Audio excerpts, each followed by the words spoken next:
Okay, well, hi everybody. Morning. All the women are just slightly drying their eyes after that song and that video. That was epic. Thank you very much for those guys that were on the video, particularly Lois's mum, who struggles to answer the phone. So well done. I love that song that we've just heard that Jess sings as well. And it really encapsulates something about Mother's Day. And the verse that she sang at the end there, I love the lyrics. The lyrics go like this: if I'm ever a mother, I want to be like you. If he picks me from the others, I'm going to try to fill your shoes, because Mama, you're my hero. And maybe that's how you're feeling this morning. It's Mother's Day, and you want to think about the mum that you have got or that you have had, and you are so grateful for who she has been or who she was in your life. Whether it was your mother or maybe your significant female influence in your life growing up. You are so grateful for everything that they gave you, that actually there's this deep thing in you that wants to pass that on to somebody else, that you want to be able to replicate that either in your own parenting or perhaps just in life as qualities you want to give to other people. And if that is you, then it is very apt for today, because today we are taking a look at this idea of the art of paying it forwards.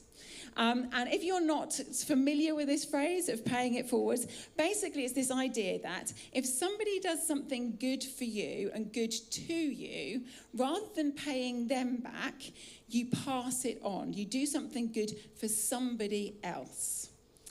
Now, if you're as old as me in the room, then you'll remember that there was a movie back in 2000 by this name called Pay It Forwards. And there was this cute kid, he's on the screen, and basically he was given this challenge by one of his teachers to see if the class and as individuals, they could come up with kind of an action plan that would change the community and the world around them. And so this kid's name is Trevor, and he comes up with this plan that is kind of illustrated and drawn on the board. And the plan is that if one person chooses 3 people to do some random acts of kindness to. So he does those acts of kindness to those 3 people. And rather than expecting those people to return it to that person, instead those people are to go and do 3 random acts of kindness to 3 other people. And those 3 other people are going to go and do it to 3 more people. And you can start to see from like the triangle that's there, is that this is something that can become this like movement of goodness and kindness. And if you watch the movie, and as the movie unfolds, you start to see that actually Trevor experiences that this can happen. And this can actually end up being far wider than just him. Now, the idea of actually pay it forwards dates back a lot longer than 2000 when this movie comes out. Actually, if you Google it, which is obviously how we all find our information these days, it says actually it started back in the early 300 AD. So it's been around for a very long time. And it's a great idea, isn't it? It doesn't surprise us that it's been around for a long time, because this idea of a movement of kindness and generosity is a great idea, right?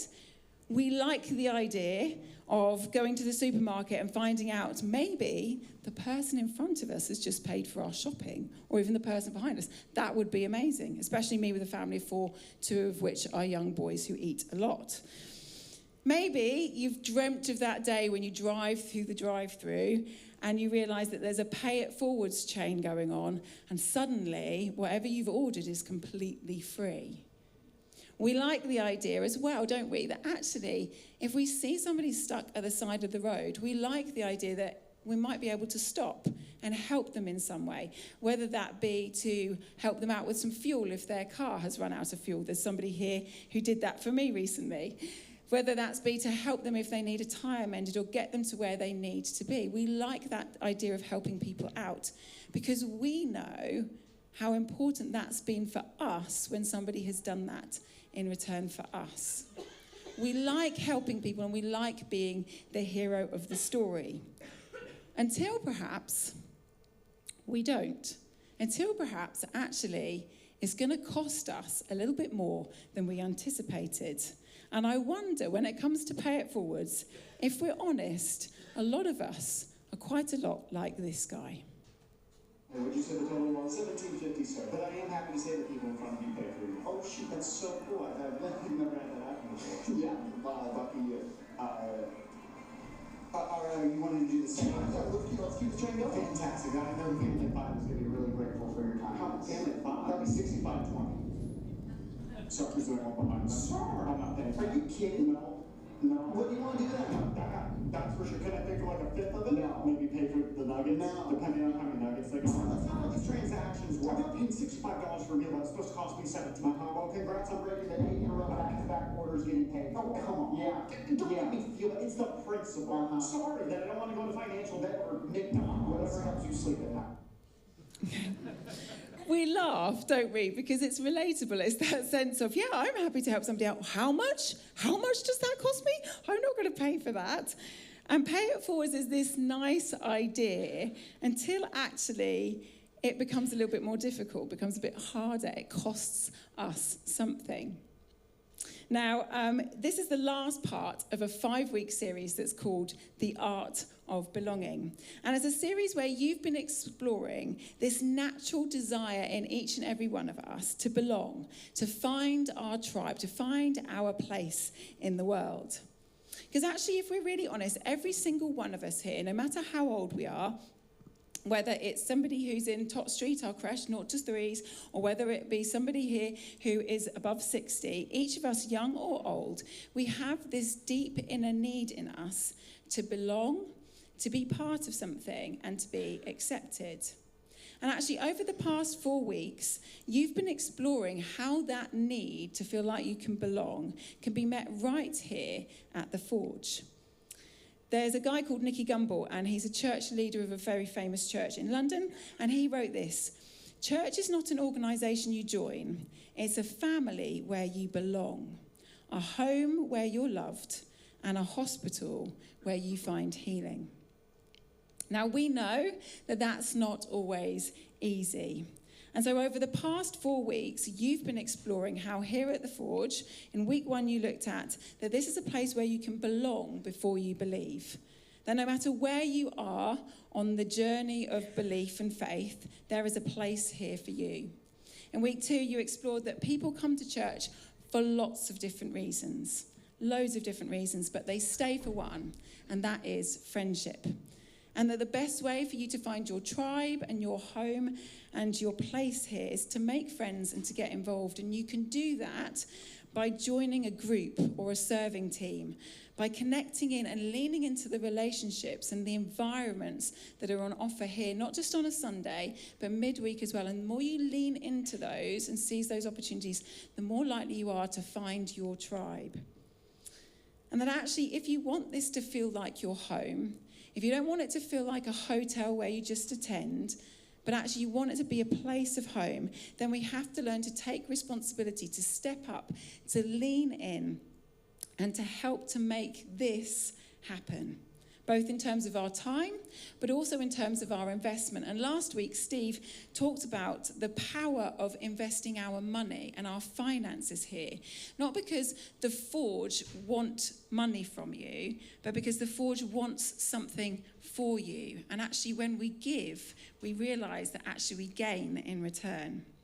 So as a church, the Forge's vision is to create communities that unchurched people love to be a part of. Why is that their vision?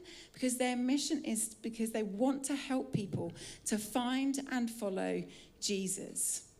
Because you see, the Forge knows that if you want to find a place to belong, if you want to find a place where you are loved and accepted and seen inside and out, warts and all, and still loved and accepted and a place to belong, then there is no better place than with Jesus.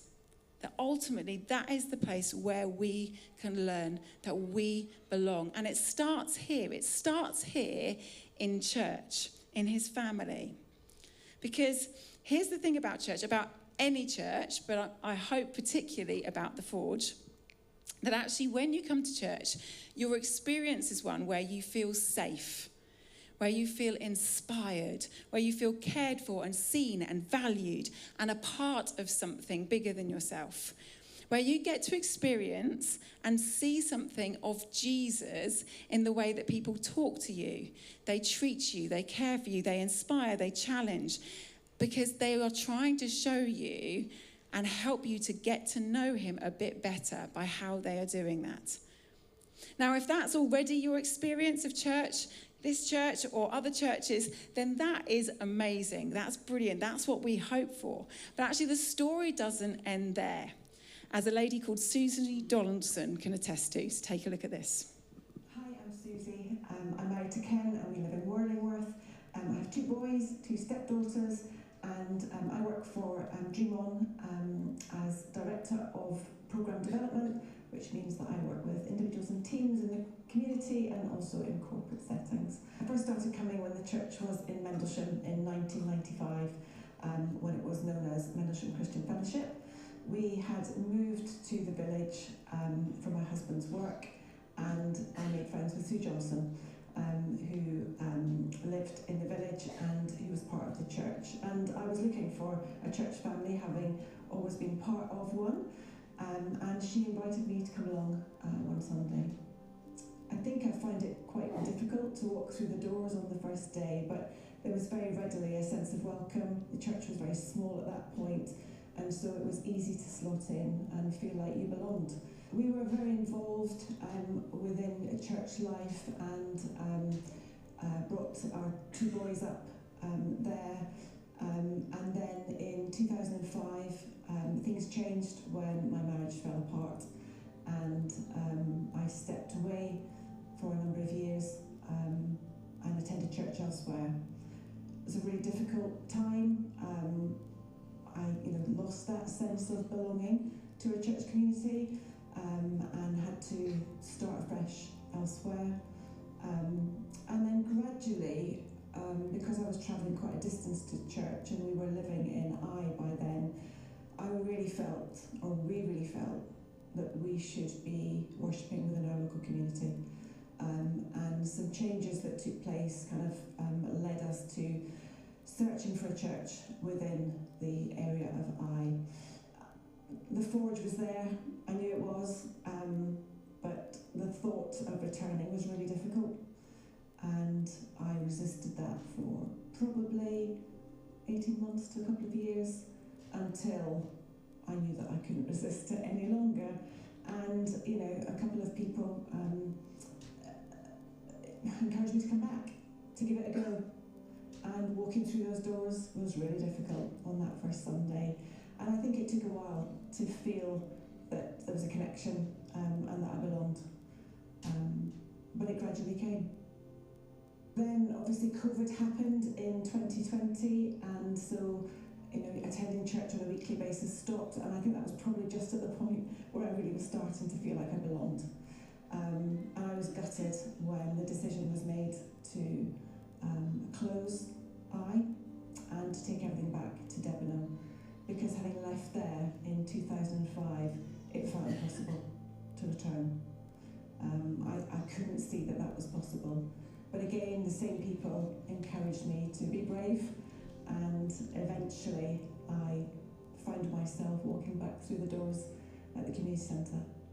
I think that the start of belonging again came in 2 ways. Firstly, through connecting with a small group. We're a huge congregation on a Sunday morning, and it's really easy to feel lost in the crowd. And so meeting each week with a smaller group of people, getting to know them at a deeper level, and creating that sense of belonging into a community is really where church happens on a weekly basis. That ability to give and receive to others who might be very different to you. The other way was getting involved in the welcome team and knowing how important that welcome is. The first smile or the first words that you hear as you walk through the door are really important in knowing that this is an okay place to be, and that whoever you are, whatever place you're in, you're welcome, and there's a seat for you.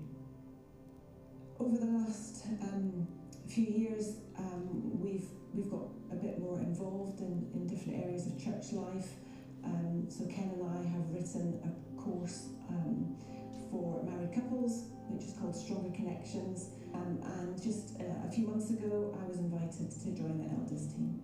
So the elders have spiritual oversight for the life of the church. And I think my contribution to that is that I bring quite a diverse experience of life and relationships. So being part of elders, being part of the welcome team, to be leading on stronger connections means that I can pay it forward to others and be part of something much bigger than myself that is creating an environment that offers belonging to other people. Yeah, I think if you're someone who's looking for a place to belong, be brave. I had to dig really deep. So find the courage. It's there. Take the risk. Give it a go. I love Susie's story because I think that she's been really real and honest in that story. And she shares that coming back wasn't easy. Actually, it took a lot of time. It took a lot of effort on her part. But I also love how she demonstrates that actually paying it forwards was a part of her finding that belonging. I like this, the fact that she described that actually that finding community midweek that goes beyond a place of coming on a Sunday, and that's no longer just a place for her, but it is a place where people come together, lots of different types of people, people that aren't like her, and yet she's able to give and to receive in that place, that paying it forwards in that group setting.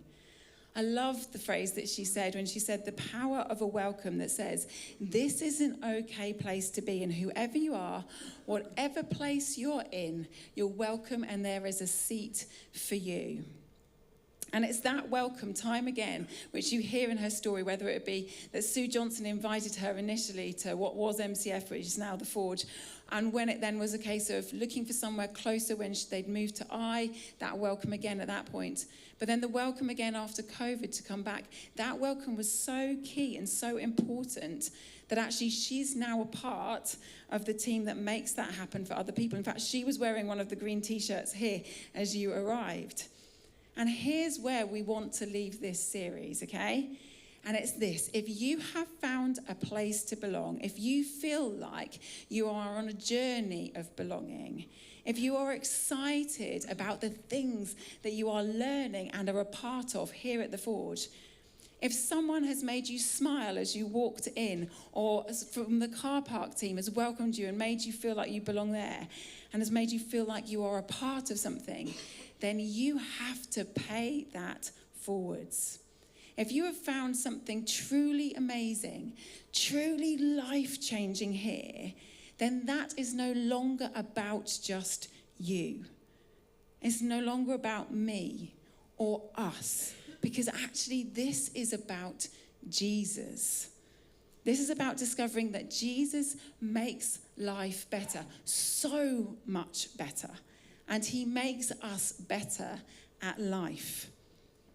And it's great when we know and we experience that ourselves, but actually it's not just for us. See, Jesus himself said that he came to seek and save the lost. He came to seek and save those people who don't know him, who don't yet know that Jesus makes life better and that makes us better at life. His whole purpose and mission in life was to make a way for those people to discover that there is an ultimate place to belong, and it's with him. And when we discover that our ultimate place to belong is with him, we don't keep that to ourselves. We have to pay it forwards. Now, there is a great account of one of Jesus' disciples, a man named Matthew. And when we first meet Matthew, it's at the moment when he first meets Jesus. And so I want us to just take a look at that briefly this morning. See, when we first meet Matthew, he's kind of kicking his heels around and he's sitting in his tax collecting booth because that was his job. And he's doing his job. It's just a normal day. People are coming and they're paying their taxes to him. And he's doing what every tax collector would have done, which is he charges them a little bit extra because the tax goes to the government, but the extra goes in his pocket. And the people in the community, they know that he as a tax collector are doing this. They know that they are being fleeced by him in order to be able to line his pockets.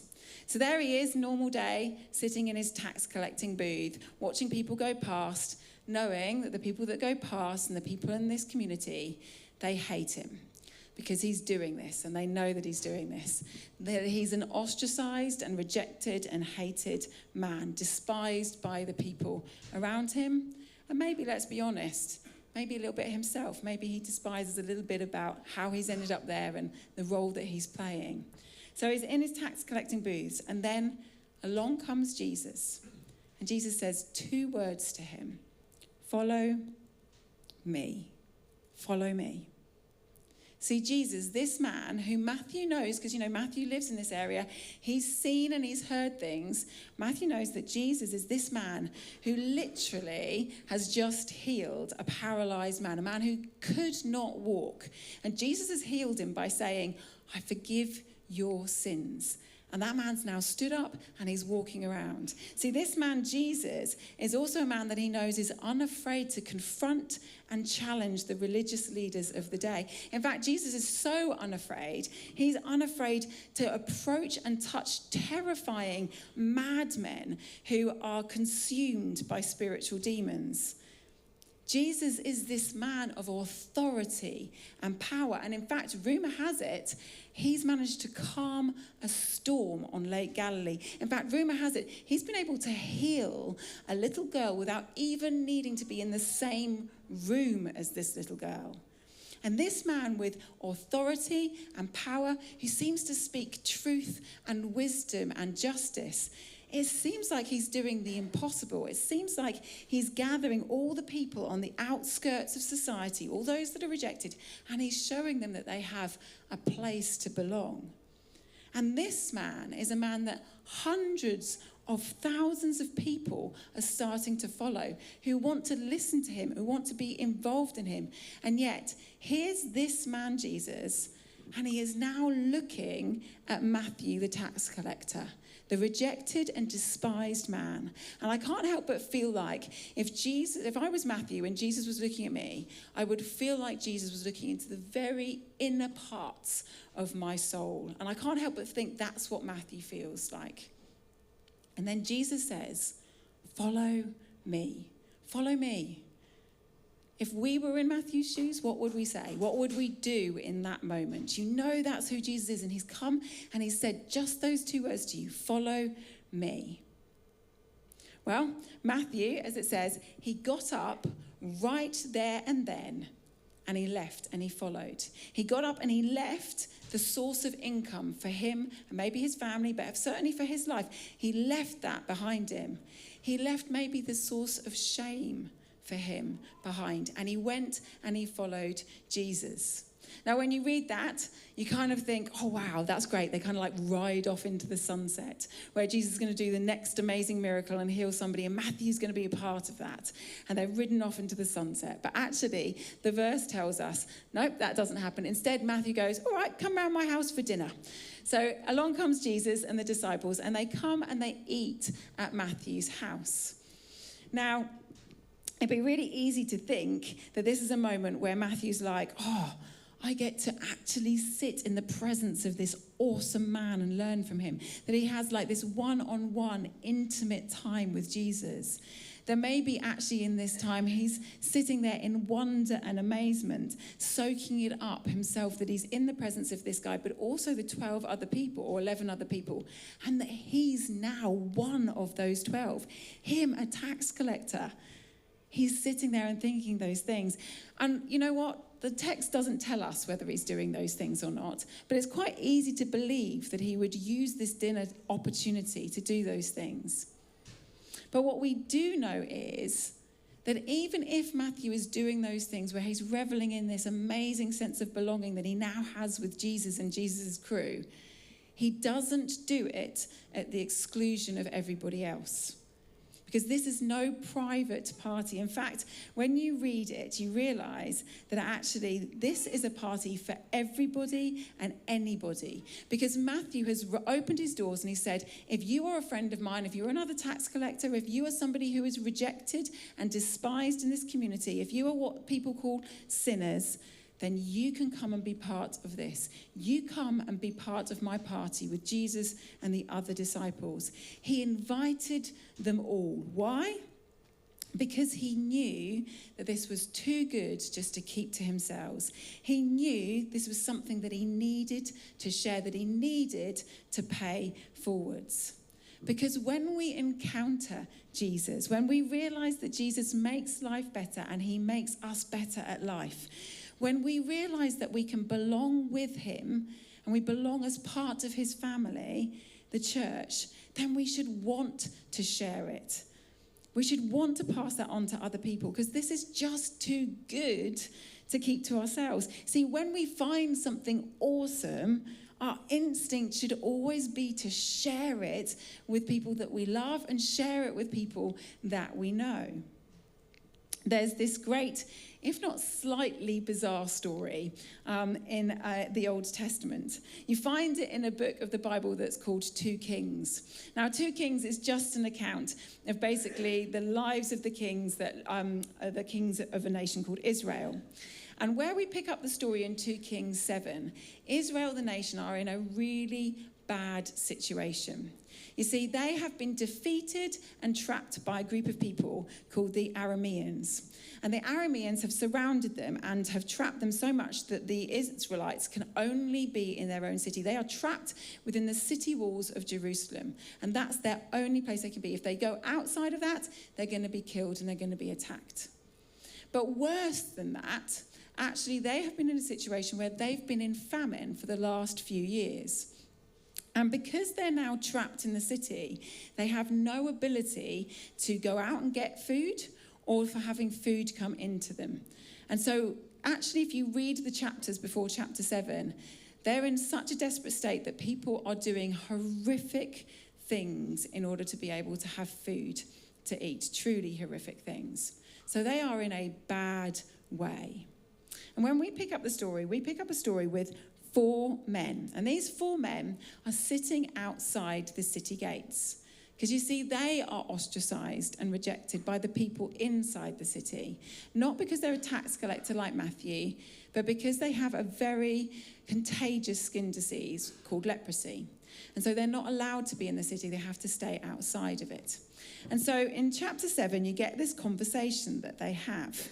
And if you're like me and you know a little bit about Monty Python, then you kind of have to think about it like Monty Python. Their conversation is a little bit ludicrous because they're sitting there and they're chatting, the 4 of them, and they're kind of saying, well, you know, we've got leprosy and we're sat outside the city gates and we're going to die. This is our lot in life. If we stay here, we're just going to die of leprosy or of starvation. If we go into the city, it's going to be the same. People are doing awful things in there and they're starving as much as we're starving outside. So if we stay where we are, then we're just going to die. So they kind of talk amongst themselves and they realize that the least awful option for them is actually to go to the Arameans' camp, their enemies, and to surrender themselves. Because they kind of bet that actually if they go and do that, there's a chance that the Arameans are going to spare them and they'll live. But if they don't, they'll die. But that was going to happen to them anyway. So that's what they're planning to do. Now, I don't know how you guys came to church, but maybe sometimes actually that was your option. You know, you were like, life is so bad for me right now, then it can't get possibly worse. I might as well just go to church. Maybe for some of you, that was your perspective on life. But anyway, for these guys, they decide that it's dusk, it's the early morning, and they're going to go over to the Aramean camp. And so they get there. And they are surprised. They are absolutely astounded because what they see all these tents and they see the horses and the donkeys and they see the gold and the silver, but they don't see anybody. There is no one in the camp at all. Because you see, God has caused the Arameans at some point in the night to hear the noise of chariots and the noise of horses. And so the Arameans are frightened and they think that there's this army going to descend on them. And so they run away because they are scared. So when these 4 men arrive at this camp, they suddenly see all of this tents, all of these horses and donkeys, but they also see all of this food that the Arameans have left behind with them.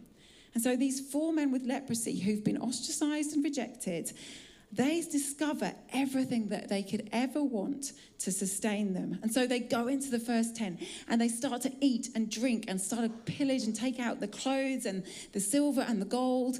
And they take everything from the first tent. And then they move on to the second tent and they start to do the same. They're eating and drinking.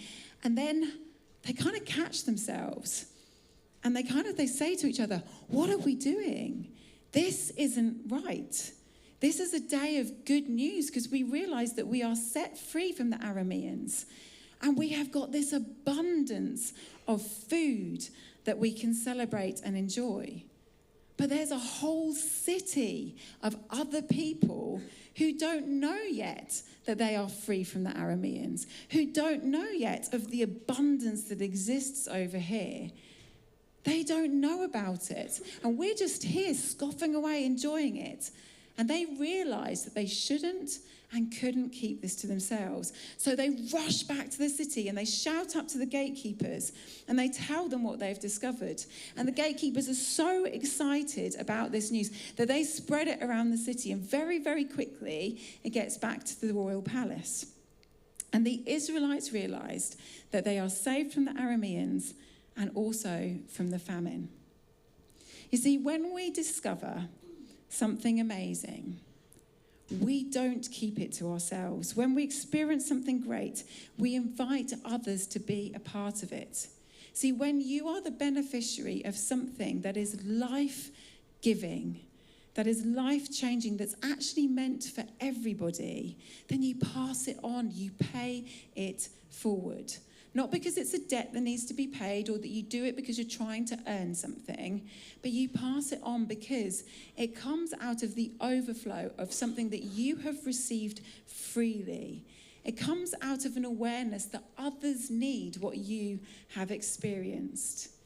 You see, the example that Jesus sets us is to create places where anybody can belong, where anyone can come through those doors and find and experience the unforced rhythms of grace that he offers us. So, if like Matthew, you have experienced the draw of Jesus, if our lives have been or are being or are starting to be changed by an encounter with him, then we need to open-handedly pass that on, to pay it forwards. And we do that by showing care and love and help and inspiring and challenging and supporting everybody that walks through those doors. Whether that's by wearing a green t-shirt and a smile on your face so that you can help people to know that they have a place here. Whether that's serving tea and coffee, because let's face it, we're British and we love a cup of tea. Whether that's being part of the environments, whether Sundays or midweek, that actually help people to know that there's a place for them. Whether that's inviting a friend or a neighbour or a colleague to come along one Sunday because you remember one day somebody had invited you.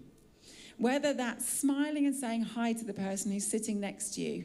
And we hate that and we find that awkward. But we all also know the importance of how when someone's done that for us, it's made us be seen and not overlooked. Whether actually it's joining a serving team. You know, for 3 years I served within the kids team. I led that. And maybe for you, you know that somebody helped you to find and follow Jesus as a kid. And you want to pay that forwards by helping other children to discover that. Maybe you wish somebody had told you about Jesus when you were a kid, because it would have saved so much heartache. Serve in that environment.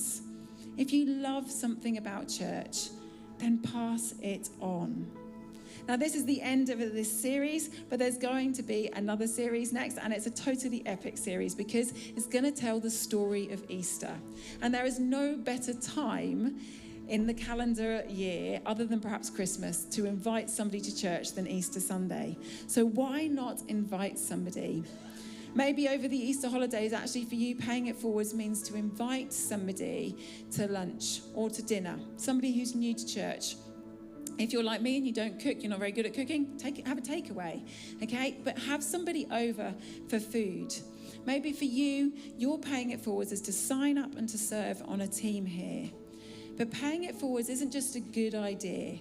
It's an amazing movement that can make a difference, but only when it is actioned. So what are you going to do over this next week to pay it forwards. Because if you now feel like you belong, don't sit back, because part of belonging is paying it forwards. Invite, include, reach out, share, because Jesus, he's not just good news for us. He is good news for everyone, everywhere.